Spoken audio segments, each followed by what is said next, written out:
유튜브 시청자 여러분 반갑습니다. 비트 고수입니다. 오늘은 화려한 수익 자랑이나 누구나 다 아는 이론 이야기가 아니라 제가 실제로 트레이딩을 하면서 살아남기 위해 끝까지 가져가고 있는 노하우와 매매 기준에 대해서 이야기해 보려고 합니다. 시장이 어떤 상태에서도 무너지지 않게 꾸준히 수익을 쌓아갈 수 있었던 방식, 그 과정에서 직접 겪고 걸러낸 것들만 정리해서 말씀드리겠습니다.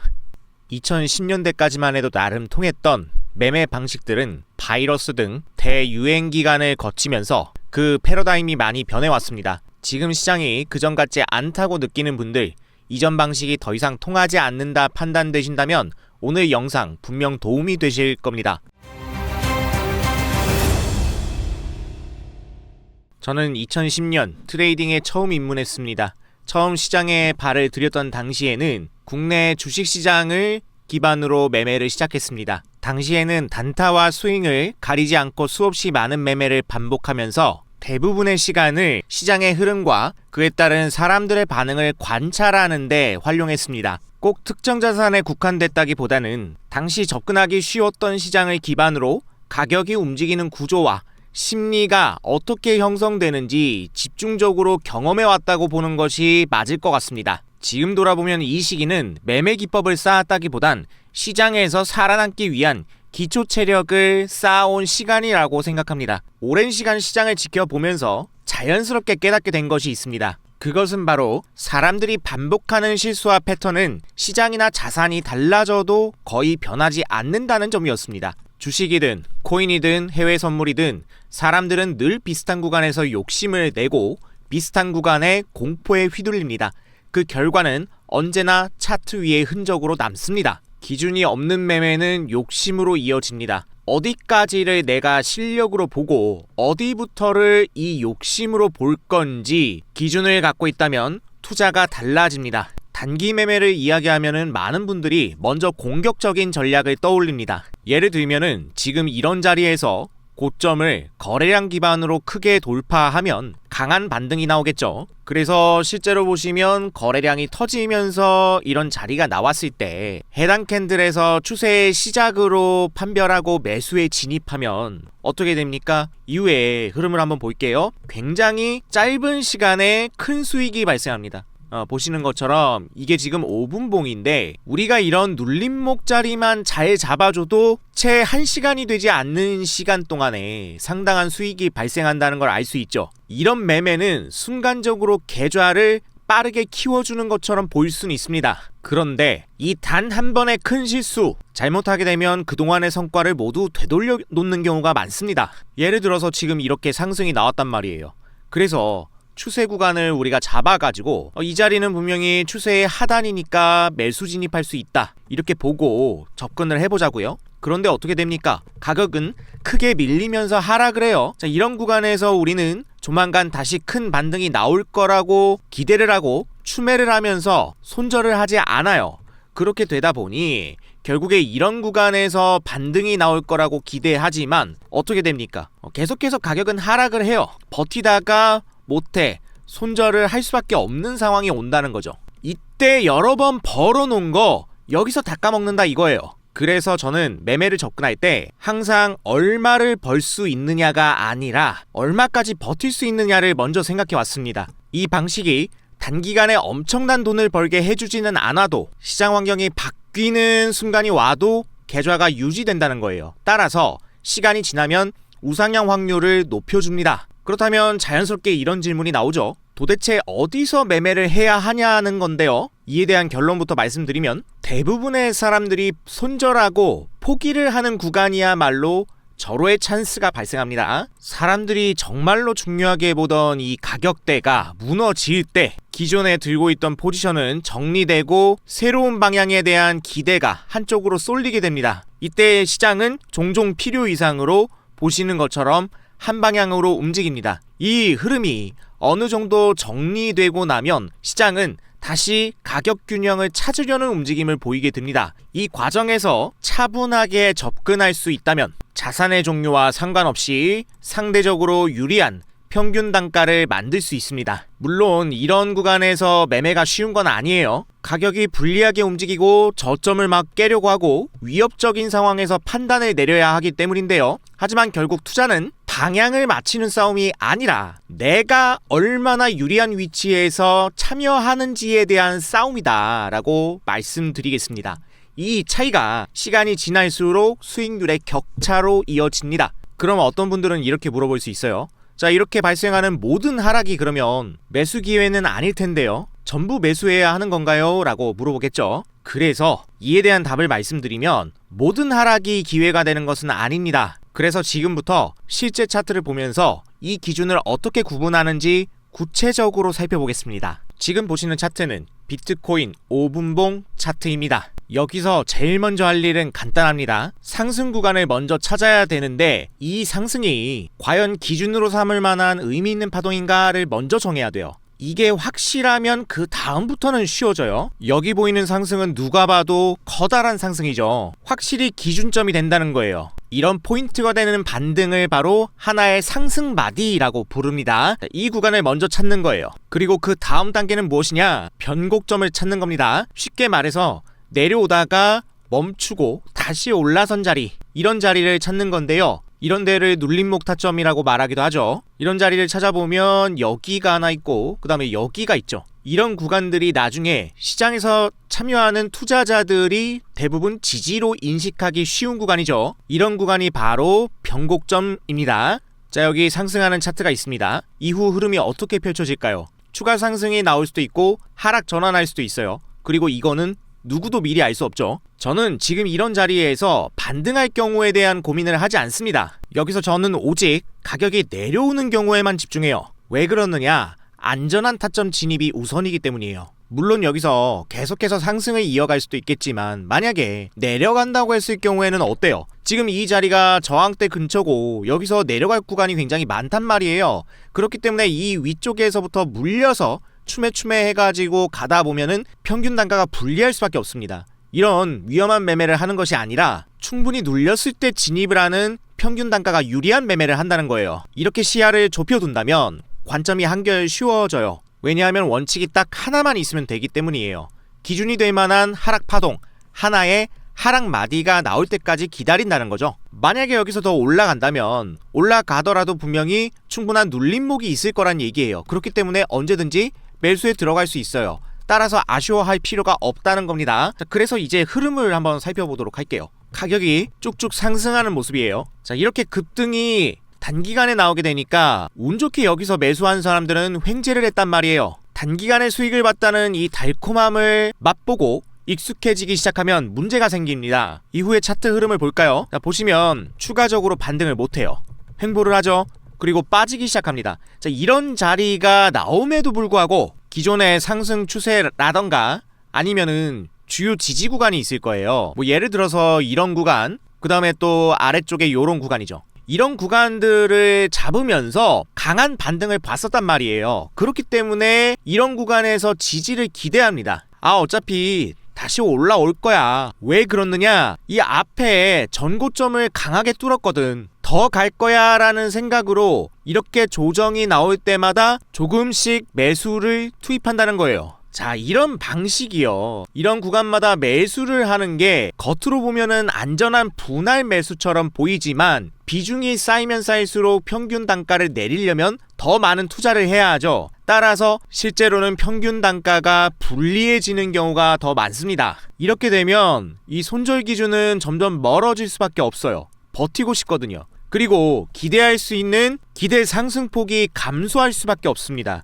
왜냐하면 비중이 계속 커지다 보니까 쉽게 손절할 엄두는 안 나고 물려 있다가 조금만 올라도 워낙에 많이 물려 있었기 때문에 비중 축소 욕구가 일어나요. 따라서 결론은 뭐다? 잃는 폭은 커지고 버는 것은 줄어드는 구조예요.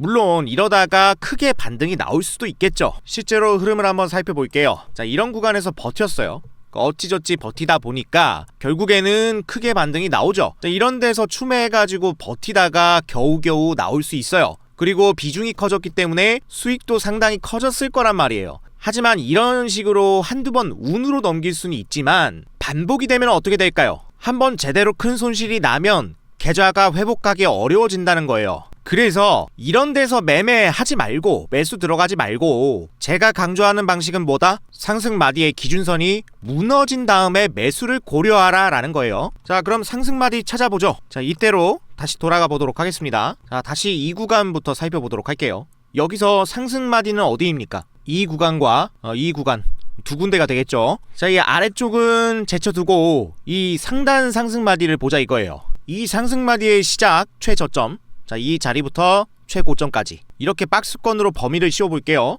그리고 두 번째로 해야 되는 게 뭐였습니까? 변곡점을 찾는 거예요. 자, 주요 변곡점 어디예요? 여기, 그리고 여기가 보이죠? 자, 이 구간을 선으로 그어볼게요. 이 구간하고 여기 구간이에요. 그런데 가격으로 딱 맞춰두는 것보단 보시는 것처럼 범위로 정해두는 게 좋습니다. 상승 마디에서 눌리고 상승이 시작된 변곡점이죠. 자, 이런 자리를 사람들은 지지라고 생각하기 쉽습니다. 그래서 매수해가지고 물량을 들고 있는 사람들은 이런 주요 지지선을 가격이 깨고 내려가면 어떻게 될까요? 손절을 고민하는 경우가 많아요. 반대로 포지션이 없는 사람은 어떨까요?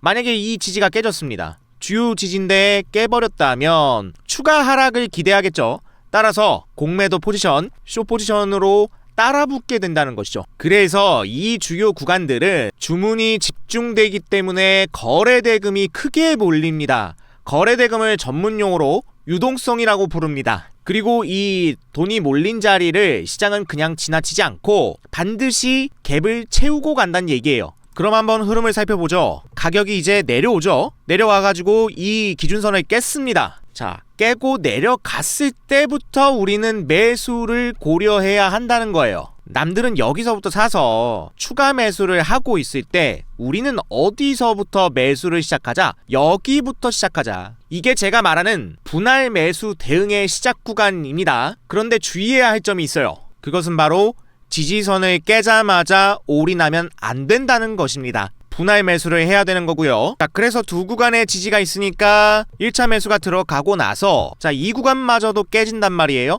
자, 이런 데서부터 2차 진입이 되어야 한다는 거고, 마침 지지 구간이 깨지면서 캔들의 아랫꼬리가 길게 나왔고 또한 거래량이 폭증한 것을 알 수 있습니다. 자, 이런 구간부터 유동성 흡수가 시작되어서 반등이 시작될 확률이 높은 자리인 거죠. 자, 그래서 이후의 흐름을 살펴보시면 점차적으로 반등이 나오기 시작하고요. 계속 흐름을 돌려보겠습니다. 바닥을 점차적으로 잡아가더니 어떻게 됩니까? 가격이 그대로 다시 반등하는 걸 알 수 있어요. 우리가 이 반등 구간을 먹을 수 있는 이유가 무엇입니까? 남들이 손절하고 정리하는 이 자리에서 지지가 무너진 이후에 진입했기 때문에 가능한 것이죠. 생각해보세요. 이 위에서 돌파가 나오니까 여기서 추격 매수를 한 사람들이 있을 거란 말이에요. 그러면 여기까지 기다리는 시간도 길 뿐더러 물리기 시작한단 말이에요. 그럼 이런 구간에서 추매가 계속해서 들어갑니다. 버티고 버티다가 어떻게 되겠습니까? 아래쪽으로 급락이 나오죠. 이럴 때 결국에는 손절이 튀어나올 수밖에 없단 얘기예요. 평균 단가가 불리해지고 심리적으로 불안감이 커지기 때문에 결국에는 손절이 유발되더라. 그리고 여기서 끝내면 안 됩니다. 이 상승 구간이 보이죠? 여기가 또 하나의 상승 마디가 된다는 거예요. 그 의미는 이 앞쪽의 상승 마디는 과거가 되었으니까 폐기를 해야 한다는 소리고요. 따라서 이 최저점부터 최고점까지 이 구간이 바로 새로운 상승 마디가 되는 거예요. 그렇다면 이번 상승 마디 구간의 변곡점은 어디가 되겠습니까? 고점 부근에서 넘지 못하고 횡보를 한 이 구간이 될 확률이 높겠네요. 그리고 좀 크게 잡는다면 여기 박스권 횡보 구간이 있죠. 이 범위를 넓게 잡아서 이렇게 볼 수 있는 거예요. 이 두 구간이 바로 변곡점 구간이 된다. 그렇기 때문에 우리는 여기서 거래량이 터지면서 강하게 반등이 나왔다고 해서 추격 매수를 하면 안 된다는 거예요. 이런 구간에서 들어가지 않고 내려오면서 이 주요 기준선을 깰 때부터 매수에 진입하는 거란 얘기죠. 그래서 흐름을 한번 살펴볼게요. 결국에는 가격이 늘어지죠. 점점 추가 반등을 못하는 형태로 나와요. 자, 영역을 늘려서 한번 살펴볼게요. 여기를 넘어가는 척 하다가 내려올 확률이 높아요. 이런 구간을 보시면 결국에 좀 넘어가면서 올라가더니 어떻게 됩니까? 깨져요. 이 아래쪽으로 쭉 내려왔다는 소리죠. 이 영역에서 지지가 깨졌기 때문에 매수. 그 다음에 여기 구간을 깨고 내려가거나 아래쪽을 위협할 때 매수하면 되겠죠. 설령 여기서 매수에 들어가지 못했다 하더라도 이 자리는 깼기 때문에 이미 비중이 들어가 있습니다. 그 후에 흐름이 어떻게 되는지 살펴보시죠. 보시면은 바닥을 잡더니 가격이 또 한 번 위로 상승한 걸 알 수 있어요. 이번에는 많이 상승하진 못했지만 이렇게 반등이 나오면서 또 하나의 상승 마디가 형성된 걸 알 수 있죠. 그리고 이번 상승 마디의 주요 변곡점은 여기 횡보, 여기 고점 돌파 전의 횡보 구간, 그리고 여기 박스권 구간이잖아요. 그래서 이런 자리들을 깨고 내려갈 확률이 높다는 거예요. 벌써 깨고 내려왔죠. 이런 데서부터 분할이 시작되어야 한다는 얘기입니다. 그리고 흥미롭게도 잘 보시면 이런 주요 지지선을 깨고 내려갈 때마다 거래량이 터진다는 걸 알 수 있잖아요. 그래서 이런 이탈이 나올 때 손절이 유발된다는 소리예요. 다시 가격이 내려오죠. 또 아래쪽으로 유발이 돼요. 손절이 유발이 되고 공포감에 투매가 나오면서 거래량이 크게 발생하죠.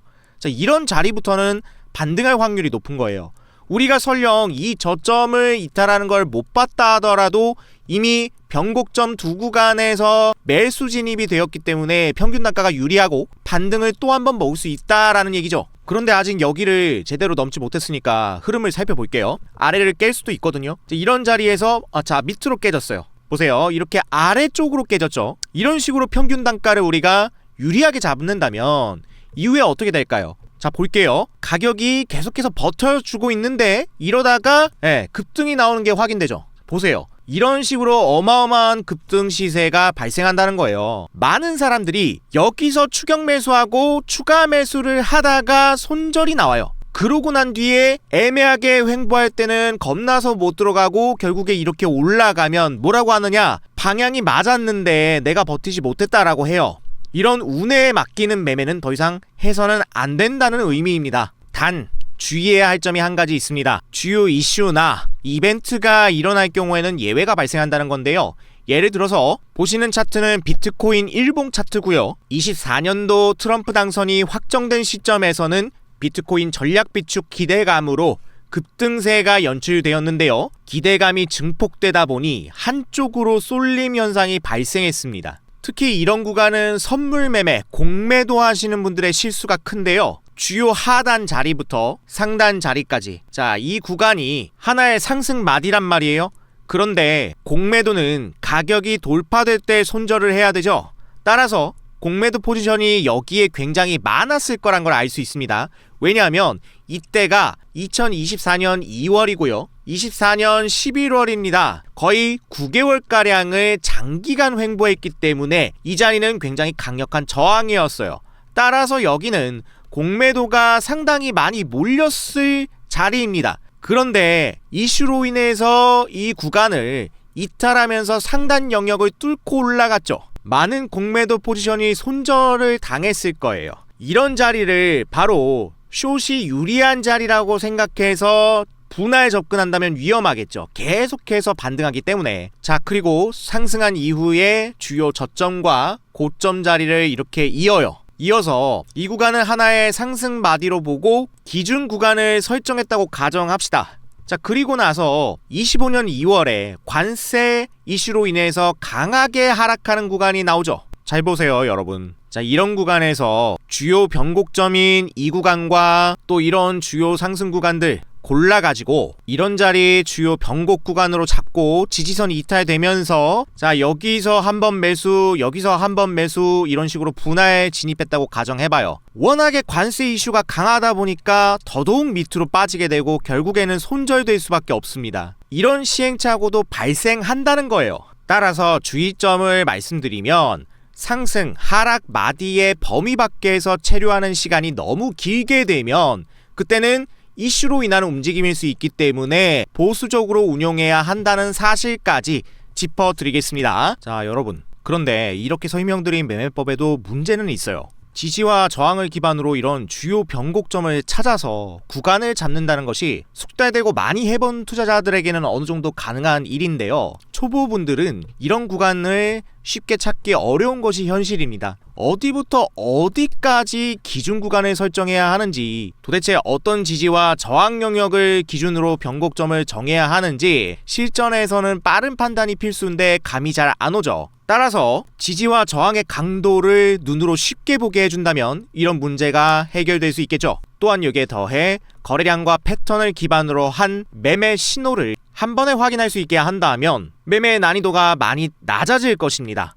그래서 오늘은 기존 지표를 응용해서 이런 흐름을 한눈에 파악할 수 있는 변곡점 알림이, 이것의 기능과 사용 예시를 소개해드리도록 하겠습니다. 보시는 차트 비트코인 5분봉 차트입니다. 이 지표는 지지, 매수 영역은 녹색, 저항과 공매도 영역은 보라색으로 표시가 되어 있습니다. 그리고 지지와 저항의 강도에 따라 색상의 연함과 진함이 달라져요. 잘 보시면 여기 녹색과 보라색이 이 정도 색깔인데, 자, 이전의 흐름을 한번 볼까요? 여기 보시면은 연두색이 더 진하게 나와 있는 것도 있고 연하게 나와 있는 것도 있죠. 보라색도 색상이 연하죠. 그리고 여기 보시면 다이아몬드 신호가 보일 겁니다. 녹색 다이아몬드는 우리가 눈으로 쉽게 확인하기 어려운 패턴을 기반으로 도출된 상승 변곡점이에요.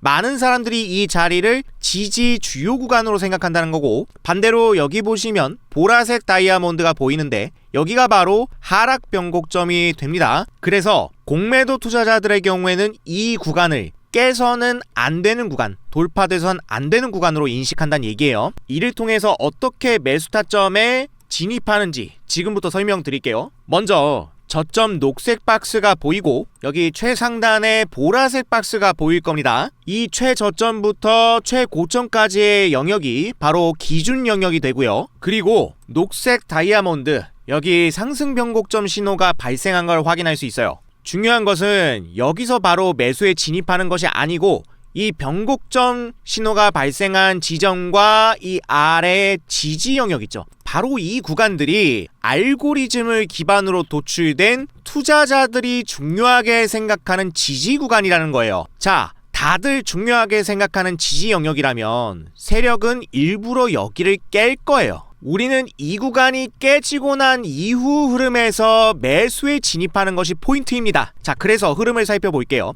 올라갈 것 같지만 결국에는 어떻게 됩니까? 아래쪽으로 분명히 깨진 걸 알 수 있죠. 자, 이게 포인트인데 여기서부터 매수 진입 준비를 해야겠다라고 생각합니다. 그런데 바로 진입하면 안 되고 여기서 기준은 음봉을 확실하게 덮는 상승 장악형 양봉이 나올 때, 이때 매수에 진입하는 거예요. 그래서 차트를 조금 돌려볼게요. 자, 앞선 음봉을 양봉이 덮었죠.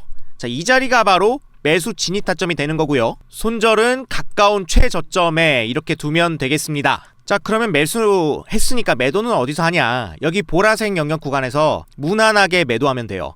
자, 흐름 살펴볼게요. 보시면은 가격이 지켜지다가 어떻게 되느냐, 올라가서 목표가에 바로 도달하는 모습이죠. 몇 분 안 걸렸습니다. 5분봉으로 이렇게 단기적인 매매가 가능하다는 거예요. 자, 그리고 나서 여기를 보세요. 또 한 번 상승 변곡점이 나왔어요. 다이아몬드 신호 한 번 더 나오고, 아래쪽 영역 그대로 남아있다. 이건 뭡니까? 여전히 여기가 주요 지지점이란 소리예요. 그렇기 때문에 세력은 여기를 한 번 더 깰 수도 있겠다. 이걸 반드시 인식하셔야 됩니다. 따라서 저항 영역 도달했을 때 매도를 해서 수익을 챙겼습니다. 이후의 흐름을 볼게요. 자, 결국엔 또 떨어져요. 자, 계속해서 음봉이 나오면서 급락이 나오죠. 자, 우리가 여기서 바로 매수 진입을 하는 게 아니죠. 상승 장악형 양봉 나올 때까지 진입 보류해야 돼요. 보세요. 그리고 나서 상승 장악형 양봉 어디에 나왔습니까? 여기에 나왔습니다. 그죠? 자, 이 자리를 기준으로 이제 매수에 진입하면 된다는 소리고, 그러면 손절을 어디에 두느냐? 가까운 저점에 두셔도 괜찮고, 조금 더 넓게 보실 분들은 아래에 지지 영역이 깔렸다면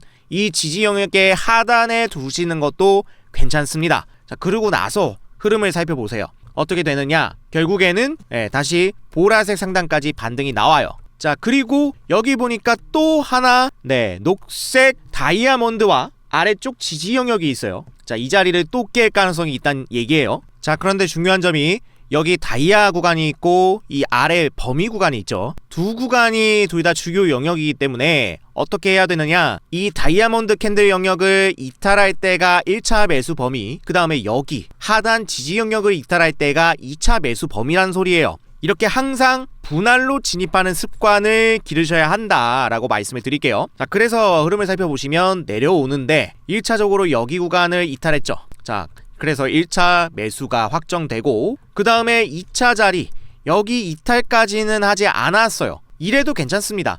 어쨌든 우리는 1차 범위에서 벌써 진입이 되었기 때문에, 그리고 여기서도 분할 매수는 가능하겠죠. 따라서 이후에 지지를 받고 한 번 더 지금 다이아 신호가 발생했기 때문에 여기를 깰 가능성이 있다는 소리인데, 우선 저항 범위에 먼저 터치를 하고 내려올 가능성이 높아요.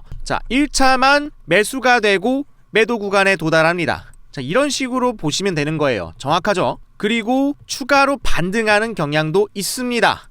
이제 여기서 한번 공매도 포지션, 숏 포지션을 살펴볼게요. 여기는 하락 변곡점이에요. 그래서 이 캔들의 구간과 이 박스권을 상방 이탈해서 공매도 포지션을 손절시킨 이후에 이 위쪽에서 숏 포지션 진입 가능성이 생긴다, 이렇게 해석을 하시고 가격 돌파를 예상해 보겠습니다. 그렇게 되면 먼저 1차 구간, 이 신호가 발생한 캔들의 구간을 넘어갔기 때문에 1차 숏 포지션 진입이 가능하고, 그 다음에 박스권 돌파하는지 볼게요. 박스권 영역, 돌파한 모습이 나타났어요. 보이시죠? 숏 포지션 진입도 매수 진입과 똑같은데 반대로만 하면 돼요. 어떻게 하느냐? 앞선 양봉을 장악하는 하락 장악형 음봉이 나왔을 때 숏 포지션 진입하면 되겠죠. 그러면 흐름을 살펴볼게요. 앞선 양봉을 덮어야 합니다. 여기 덮는 음봉 나왔죠. 바로 다음 기회에 떴는데, 이 자리에서 바로 숏 포지션에 진입할 수 있다는 소리예요. 그리고 흐름을 살펴볼게요. 어떻게 되는지. 가격이 이제 이탈이 나오죠. 정확합니다. 기가 막히죠. 이 녹색 구간까지 들어왔기 때문에 여기서 익절이 가능하다는 얘기예요. 이 지표를 이용해서 말씀드린 대로 매매하면 투자자들의 보편적인 인식을 역이용하는 똑똑한 매매가 가능해지는데, 보시는 오른쪽 화면, 우리가 흔히 사용하는 볼린저 밴드를 추가해서 이 매매법이 상식을 왜 역이용하는 매매인지 알아볼게요. 집중하시기 바랍니다. 볼린저 밴드의 이론에 따르면은 상단 밴드에 닿을 때는 공매도를 해야 되고요, 하단 밴드에 닿을 때는 매수를 해야 한다고 알고 계실 겁니다. 그래서 말씀대로 흐름을 보면 상단선 터치하고 내려오고 하단선 터치하고 반등이 나와주는 걸 알 수가 있어요. 그런데 변곡점 알림이 지표에서는 이때 어떤 상황이냐면 다이아몬드 신호와 하단 지지가 나왔죠. 상승 변곡점과 지지 주요 구간이 뜨면서 여기를 깰 확률이 높다라고 알려주고 있어요. 이때는 매수에 진입하는 것이 아니라 이 두 자리를 모두 다 깨고 내려간 후의 매수 관점을 보자 말씀드렸어요. 그런데 볼린저 밴드는 하단선 영역에서 여러분 매수에 진입해야 하는 관점이잖아요. 분명히 두 관점이 충돌하죠. 하지만 지표 이론대로라면 이 자리를 깨고 내려갈 확률이 높습니다. 어떻게 되는지 한번 볼게요.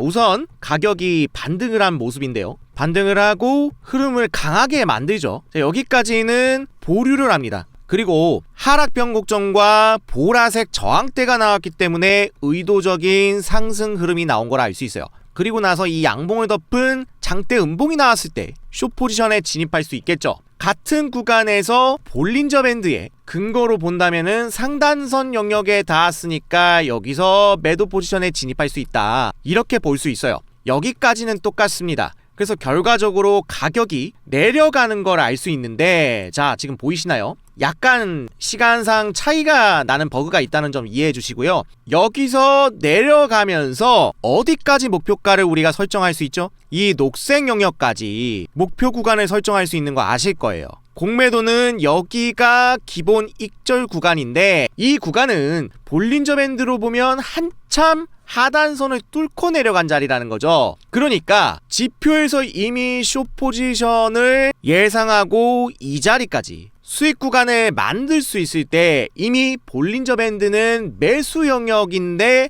매수하고 손절로 이어지게 되는 자리란 얘기입니다. 이렇게 큰 차이가 발생한다는 걸 알 수 있죠. 그리고 기본적으로 수익 구간이 나왔어요. 그러니까 이미 변곡점 알림이 지표에선 이 자리를 숏 포지션으로 예측하고 하단의 지지 범위까지 최소한 내려갈 것이다 라고 알려준 시점에서 동일 기간 볼린저 밴드를 살펴보시면 이 자리가 하단선을 이미 이탈한 자리라는 거죠. 그러니까 하단선 기준 영역에서 매수에 진입해야 되는 자리인데 매수 진입했으면 벌써 손절이 나갔을 자리란 얘기입니다. 이럴 때 이 지표는 공매도로 수익을 볼 수 있게 해줬다는 걸 알 수 있어요. 그리고 앞서서 상승 변곡과 지지 영역이 나타났기 때문에 의도적으로 깨는 자리라는 것까지 예측할 수 있었습니다. 그래서 하단으로 내려온 자리가 나왔고, 그리고 추가적인 녹색 지지 영역까지 모두 이탈을 한 걸 알 수 있고, 음봉을 한 번에 덮는 장악형 양봉이 전혀 나오지 않았기 때문에 흐름을 살펴보다가 자 밑으로 빠지죠. 결국에 추가 이탈이 나오고 앞선 음봉을 덮었습니다. 여기서 매수에 진입할 수 있는 거고, 이 캔들에서 진입하고 저점에 손절을 둡니다. 그리고 흐름을 살펴보니까 조금 올라가는 듯 하더니 자 상승 변곡과 지지 영역이 또 노출되죠. 자, 이 구간을 깨면 안 된다는 건데 의도적으로 깨집니다. 한번 손절이 나왔어요. 좋습니다. 손절 나왔으니까 원칙대로 진행하고 다시 한번 장악형 양봉이 발생하는지 한번 기다려 봅니다. 이 구간에서 나왔네요. 그죠? 앞선 음봉을 잡아 먹었죠. 자, 이 자리가 바로 매수 포인트가 된다는 걸 알 수 있습니다. 이때 볼린저 밴드는 기준점이 아주 없고 혼란스러운 게 뭐냐면, 여기도 하단선 터치니까 매수를 해도 되고 여기도 하단선 터치니까 매수를 해도 되고, 도대체 어디서 들어가야 할지 그 명확한 기준점이 전혀 없어요. 하지만 여기서 한번 들어가고 손절 나오고, 그 다음에 여기서 진입하라고 변곡점 알림이는 분명하게 말을 해주고 있다는 거예요. 이런 기준점만 달라도 확실히 안정적으로 매매를 할 수가 있겠죠. 이후의 흐름을 살펴보시면 여기 저점 이탈하지 않고 반등이 나왔다는 거 확인이 가능하시죠. 그러면서 여기서 멈추지 않고 상승이 또 일어나는 모습이에요. 자, 이렇게 구간이 나왔고, 여기 보시면 다이아몬드 구간이 나왔습니다. 그리고 녹색 박스권이 있잖아요. 여기를 깨면 또 손절이 나올 수 있다는 얘기이기 때문에 의도적으로 흔들기를 할 수 있거든요. 그래서 보라색 범위에 도달하지 않았지만 이 구간에서 1차적으로 분할 매도를 해주면서 갖고 가면 훨씬 더 유리하게 비중을 관리할 수 있습니다. 이후의 흐름을 살펴보시면 보라색 박스가 체크가 됐고, 여기서 저항이 확인됐기 때문에 전량 익절을 해주면 되는 부분이겠고, 자, 그렇게 대응을 할 수가 있다는 점. 자, 그 다음에 또 최근 구간 한번 살펴보도록 하죠. 자, 이 자리를 보시면은 하락을 하고 나서 아래쪽에 녹색 지지 영역과 상승 변곡점이 나왔어요. 중요하게 생각한다는 거예요, 이 자리를. 그러니까 깨면 손절이 나온다는 걸 세력은 알아요. 그런데 동일 기간 볼린저 밴드는 하단선 자리에 있습니다. 여기서 매수 진입이 들어가야 되는 자리란 말이에요. 변곡점 알림이 지표는 여기가 깨진다고 알려주고 있고, 볼린저 밴드는 매수 자리라고 알려주고 있기 때문에 상충하는 자리예요. 흐름을 한번 볼까요? 결국에 어떻게 되냐면, 자, 얼마 올라가지 못했어요. 그리고 이 음봉 구간을 깨는 구간이 나오면서 1차 매수가 되고요. 그리고 나서 여기 보시면 한 번 더 다이아가 나와요. 이 아래로 깨질 가능성이 있다고 말해주고 있습니다. 같은 구간 볼린저 밴드는 매수 자리만 알려주고 있을 뿐이에요. 자, 이후에 목표가 구간을 보시면 변곡점 알림이는 보라색 영역까지 목표가를 설정할 수 있는데 반해 볼린저 밴드는 상단선까지밖에 목표가를 못 봐요. 어디까지 추가 반등할지 알 수 없습니다. 한번 흐름을 살펴볼까요? 이후에 가격이 점차적으로 반등하면서 상단 영역까지, 보라색 영역까지 터치를 한 것을 알 수가 있는데, 볼린저 밴드는 여기서 설령 매수를 했다 하더라도 상단선에 닿으면 기본 매도가 이루어져야 하는 구간이란 얘기예요. 이걸 버티고 과연 올라갈 수 있을까요? 그게 어렵다는 얘기죠. 하지만 변곡점 알림이 지표는 사전에 매도 구간을 알려주었기 때문에 편안하게 보유할 수가 있다는 겁니다. 이런 큰 차이점이 있다는 거예요. 어떻게 매도 지점을 알려주느냐, 거래량과 패턴을 기반으로 투자자들이 여기는 뚫리면 안 된다 중요하게 생각하는 지지 저항 구간을 포착하기 때문에 그렇습니다. 따라서 공매도를 가지고 있는 분들의 경우도 결국에는 이 구간이 뚫릴 듯 말 듯 해야 위기감을 갖고 정리를 할 수가 있게 되겠죠. 따라서 매수 세력이 의도적으로 끌어올리는 거다, 이렇게 생각해 주시면 되겠습니다. 이런 변동성을 볼린저 밴드는 전혀 포착하지 못한다는 거죠. 단순히 저점이니 매수, 상단선이니 매도, 이렇게밖에 판단을 못해요. 많은 사람들이 눈 가리고 아웅하면서 집단적으로 움직일 때 이것을 역이용하는 지표다라고 이해하시면 편할 것 같습니다. 오늘은 제가 직접 경험하면서 깨닫게 된 기준 구간의 지지와 저항 매매법과 많은 사람들이 손절하는 구간에서 매수하는 역발상 노하우, 그리고 변곡점 알림이 활용법까지 자세히 알아보았습니다. 오늘 제가 소개드린 이 변곡점 알림이 지표는 트레이딩뷰 파인스크립트 소스 코드를 통해서 직접 제작된 지표입니다. 트레이딩뷰는 무료 차트 플랫폼으로 가입하셔서 이 지표를 공유받으시면 유료 결제를 하지 않고 무료로 활용이 가능합니다. 그래서 저희 채널의 성장과 여러분들의 실력 향상을 돕고자 서로 윈윈하는 차원에서 구독자분들께 이 지표를 무료로 공유 드리고자 합니다. 방법은 간단합니다. 보시는 영상의 하단으로 내려오세요. 그러면 고정 댓글이 있을 겁니다. 이 고정 댓글에 파란색 링크를 참고하시면 되는데요. 이 링크를 클릭하셔서 대화창을 여시고 숫자 5번과 변곡점 알림이 라고 입력해 주시면 확인을 통해 순차적으로 지표 공유 안내를 도와드리도록 하겠습니다. 오늘 영상이 유익하셨다면 구독, 좋아요, 알림 설정으로 제가 앞으로도 힘이 될 수 있도록 많은 소원 부탁드리고요. 저는 다음 시간에 다시 찾아뵙겠습니다. 지금까지 비트 고수였습니다. 고맙습니다.